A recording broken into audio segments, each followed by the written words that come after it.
Welcome to Smart Stock Watch, your go-to channel for in-depth financial analysis. Today is February 5th, 2026, and we're diving into Equitable Holdings' recently released earnings report for the fourth quarter and full year of 2025. Joining us is John, a senior analyst from Smart Stock Watch. John, thanks for being here. Thank you for having me.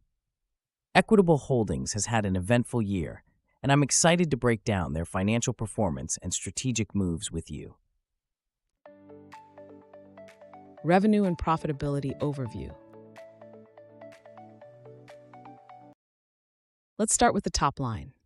Equitable Holdings reported a net income of $215 million for the fourth quarter, but a net loss of $1.4 billion for the full year 2025. John, can you explain these figures? Absolutely. The fourth quarter net income of $215 million, or 70 cents per share, reflects a strong finish to the year. However, the full-year net loss of $1.4 billion, or 4.8 per share, was primarily due to significant adjustments and notable items, including the impact of reinsurance transactions and market volatility. Despite this, the company achieved an adjusted EPS of $1.76 for Q4, slightly below the forecasted $1.75, but still a solid performance considering the circumstances. And what about their net inflows? Equitable Holdings saw net inflows of $5.9 billion in their retirement segment, which is a positive indicator of growth and client trust in their retirement products. Strategic initiatives and capital management. Equitable Holdings has been active in strategic initiatives and capital management. Can you elaborate on their key moves? Certainly.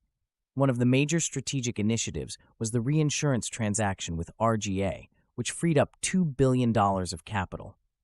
This allowed Equitable to invest in growth areas like AllianceBernstein and Equitable Advisors, and to accelerate capital returns to shareholders. They returned $1.8 billion to shareholders in 2025, including $500 million in share repurchases following the reinsurance deal. Their total assets under management reached a record $1.1 trillion, showcasing their strong market position. Business segment performance.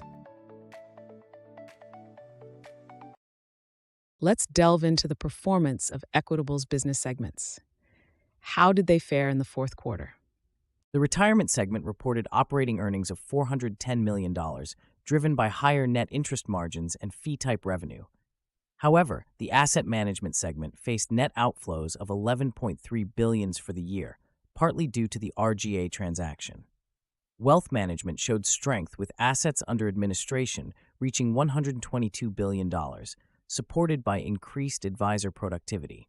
On the downside, the corporate and other segment reported a loss of $123 million, impacted by lower earnings due to the RGA transaction. Future outlook and CEO statements. Looking ahead, what is Equitable Holdings' outlook for 2026 and beyond? CEO Mark Pearson expressed confidence in their future growth, targeting a 12 to 15% compound annual growth rate in EPS from 2023 to 2027. They expect cash generation to increase to approximately $1.8 billion in 2026, with a goal of reaching $2 billion by 2027. The company is well positioned in attractive markets, and they plan to maintain a shareholder payout ratio at the upper end of their 60 to 70% target range. It sounds like they have a solid plan in place. Any final thoughts from the CEO? Mark Pearson emphasized their strategic focus on becoming a more capital-light company and leveraging their core growth engines in retirement, asset management, and wealth management. He believes these efforts will create long-term value for shareholders.